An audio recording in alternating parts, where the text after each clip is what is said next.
Siang Bu Fik. Selamat siang. Assalamualaikum warahmatullahi wabarakatuh. Waalaikumsalam. Sehat Bu Fik? Alhamdulillah. Sehat itu senang hati. Oke, hari ini sesuai dengan janji kita. Rasanya Bu Fik, saya minta waktunya kurang lebih 20-30 menit untuk kita berdiskusi sedikit mengenai hal-hal yang ditugaskan ke saya sebagai calon guru penggerak. Kita ada tugas namanya demonstrasi kontekstual terkait materi pengambilan keputusan. Dan sepertinya memang ini materi sudah mulai dikhususkan untuk menyiapkan menjadi kepala sekolah sepertinya ya. Tapi materinya cukup menarik dan saya rasa Bu Fik merupakan orang yang tepat yang saya wawancara hari ini, karena Bu Fik sudah berpengalaman di unsur pimpinan, terutama sekarang di Wakil Sarana dan Prasarana SMK Negeri 5 Sijunjung. Oke, sudah siap menerima beberapa pertanyaan dari saya Bu Fik? Iya. Oke, yang pertama, di dalam Bu Fik mengarungi sebuah manajerial lah di dalam SMK Negeri 5 Sijunjung, terutama di bagian sarana prasarana, pasti tidak terluput dengan beberapa pengambilan keputusan. Dalam pengambilan keputusan itu pasti ada dilema. Terkadang ngambil keputusan itu dilema antara ya sama-sama benar menurut Bu Fik, yang mungkin orang bahasanya dilema etika, atau mungkin benar ini ada benar dan salah, mungkin orang bahasanya tentang rujukan moral. Nah, kira-kira bagaimana Bu Fik langkah Bu apa ataupun cara Bu Fik mengidentifikasi apakah ini masuk kepada dilema etika atau masuk kepada rujukan moral? Gimana Bu? Oke, sebelumnya terima kasih Pak Edo telah memilih saya untuk salah satu unsur pimpinan yang diwawancari pada kegiatan kali ini. Benar, dalam pengambilan keputusan pada kasus-kasus tertentu, bagaimana cara kita untuk mengidentifikasinya, tentu kita harus punya acuan dulu. Yeah. Nah, acuannya itu bisa berupa nilai-nilai yang kita yakini, bisa berupa norma-norma yang ada pada masyarakat, bisa juga yang acuan yang mutlak, itu berupa peraturan tertulis, tertulis yang sudah ada. Jika pada acuan tersebut ada yang melanggar, berarti di sini ada salahnya di sana. Ada melanggar norma, ada melanggar nilai, ada salahnya. Berarti mengidentifikasinya itu adalah kita tetapkan acuan nilai norma yang kita punya itu apa. Jadi di sana teridentifikasilah nanti bahwa ini adalah kasus yang saya hadapi yang hari ini adalah kasus yang benar dengan benar atau yang benar lawan salah.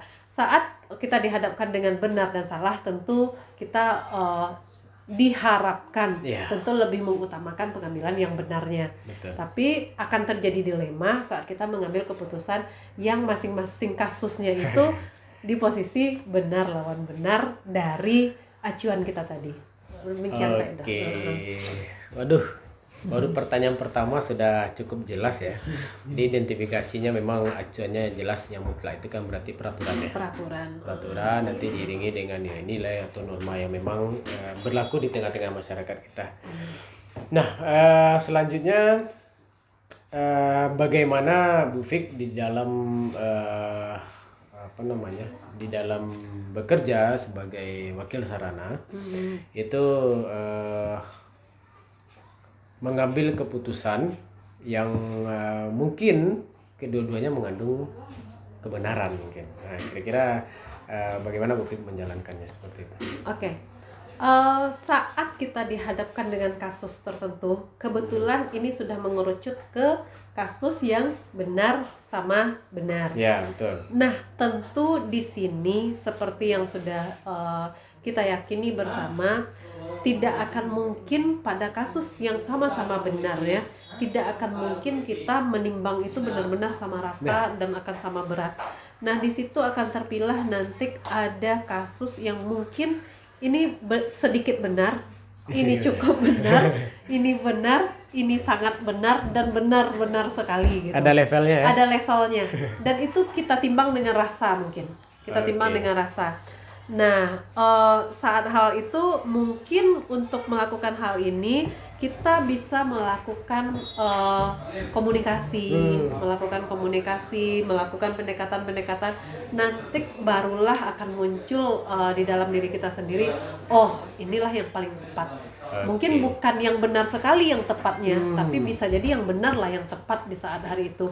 Kalau terpuaskan semuanya mungkin enggak, tapi ada yang kita timbang, ini rasanya tepat gitu lah. Nah, berkaitan dengan apa yang ditimbang tadi Bu Fik, pasti sebelum Bu Fik mengambil keputusan, pasti ada langkah-langkah atau prosedur yang Bu Fik lakukan terkait dengan pengambilan keputusan di antara dua keputusan yang benar ini.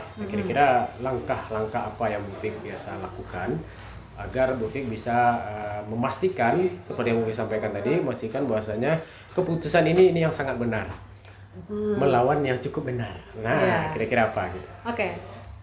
Terima kasih Pak Edo.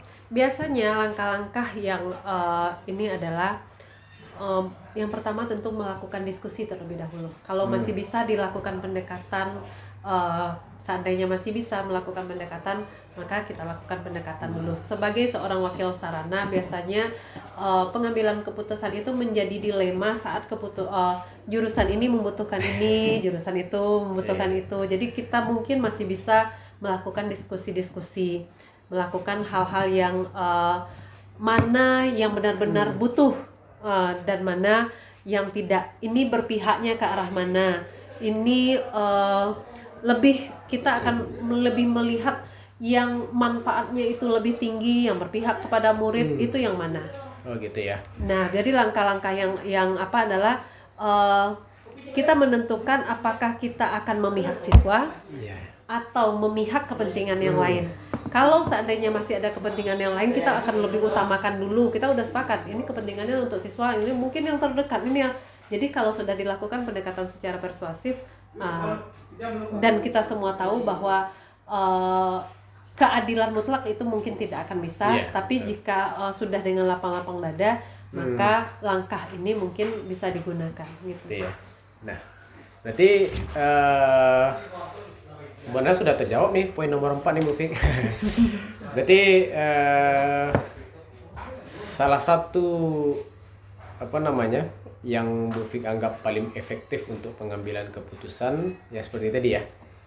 Artinya skala prioritas, menentukan skala prioritas untuk kepentingan anak. Seperti itu ya. Iya, berpihak pada murid tentunya. Ya. Itu yang memang paling efektif, yang memang bisa merubah keraguan Bu Fik ya. Kita sama-sama komitmen untuk kepentingan anak, berarti gitu ya. Nah, oke. Kemudian dalam pengambilan keputusan ini pasti saya yakin ada yang sangat gampang, ada mungkin memang sulit sekali Bu Fik untuk mengambilnya. Nah, kira-kira ketika dapat yang sulit, nah, tantangan apa sih yang membuat Bu Fik sulit dalam pengambilan keputusan selama ini? Yang merupakan tantangan biasanya tidak terlalu banyak tantangan, akan tetapi terkadang mungkin adanya kepentingan individu dengan kepentingan kelompok. Terkadang memang ada walaupun dia individu, mungkin dialah yang lebih tepat. Nah, belum tentu yang kepentingan orang banyak dialah yang apa. Jadi ada tantangan-tantangan yang benar. Kadang kita dihadapkan juga pada kondisi kadang ada rasa kasihannya di sana. Sementara apakah kita akan ambil antara keadilankah itu yang kita tegakkan atau ada rasa kasihannya? Jadi ada tantangannya seperti itulah kira-kira. Pertarungan batin ya. Iya, contohnya seperti ini. Misalnya kita udah mengetahui bahwa ini alatnya harus disegerakan. Ini alatnya harus disegerakan. Tapi mungkin karena orang di sana sedikit, tapi dia juga tidak speak up, tidak ini. Sementara yang ini sering, ini kelompok. Nah, jadi mungkin saat kita dihadapkan dengan dengan kelompok dan individu, padahal ada mungkin ada juga intuisi kita yang bilang seperti apa. Jadi itulah mungkin yang tantangannya ya. Ah. Oke, jadi emang menarik sebenarnya ya kalau sudah dilema etika. Nah, kira-kira dalam Bu Fik nanti pengambilan keputusan, proses untuk menuju pengambilan keputusan itu kan pertimbangannya banyak. Nah, apakah Bu Fik biasanya menyediakan waktu khusus untuk artinya pending dulu, kemudian dimatangkan dulu, atau memang biasanya langsung ambil kebijakan? Seperti apa biasanya Bu Fik? Biasanya dalam pengambilan keputusan, satu lagi tadi yang dalam pengambilan keputusan itu selain berdiskusi, kita juga mengumpulkan data-data. Kita juga mengumpulkan data-data, terkadang apalagi itu data-datanya tentang peralatan. Biasanya tidak harus menunggu jadwal, kecuali saat kondisi-kondisi tertentu. Ada kalanya kita bisa mengambil keputusan saat dihadapkan dengan masalah tidak terlalu berdampak, mungkin ini keputusan harus cepat diambil. Ini memang langsung diambil, tapi kalau memang kita harus duduk bersama, harus berkomunikasi dulu, mengumpulkan data-data terlebih dahulu, jadi memang tidak berlama-lama, tapi emang agak memakan waktu dibandingkan yang langsung, yang secara singkatnya. Demikian lah kira-kira. Jadi jadwal khusus, apakah setiap dihadapkan kasus tunggulah 2 minggu, tunggu 2 minggu lagi, enggak ya. Tapi ada kondisinya memang harus dirapatkan terlebih dahulu demi menimbang rasa-rasa yang ada tadi. Berarti situasional lah ya. Situasional, fleksibel ya. Fleksibel, tergantung pada dampaknya juga. Kemudian adakah seseorang atau faktor-faktor apa yang dapat mempermudah Bu Fik dalam mengambil keputusan dalam kasus dilema etika? Ya, dalam pengambilan keputusan tentunya kita biasanya punya relasi, kita punya teman-teman, kita punya apakah teman-teman ini mempengaruhi, bisa jadi. Apakah relasi ini juga mempengaruhi, bisa jadi. Apakah terkadang kita membaca, kita lihat, ini contohnya saya sangat suka sekali cara Bapak Yusuf Kalla itu mengambil keputusan cepat, tepat, bahkan. Apakah idola-idola ini kadang mempengaruhi, bisa jadi. Tapi apakah itu mutlak, juga tidak. Ini situasional juga. Apakah nanti secara komunikasi setelah di awalnya keputusan saya begini, mendengarkan pertimbangan yang ada, mungkin teman-teman akan memberikan masukan, relasi memberikan masukan, bisa jadi keputusan ini akan bergeser. Demikianlah kira-kira. Tapi tidak mutlak juga. Tentu ada bempernya juga di diri kita masing-masing gitulah. Tapi sedikit banyak circle-nya kita itu mempengaruhi ya, cara berpikir kita ya. Iya. Oke, mungkin kita sudah hampir sampai di penghujung nih Bu Fik.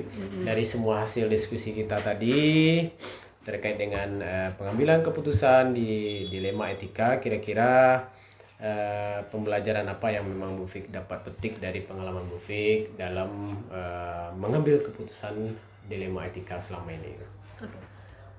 Dalam pengambilan keputusan, tentu keputusan kita ambil saat kita menghadapi kasus. Adanya kasus-kasus tertentu.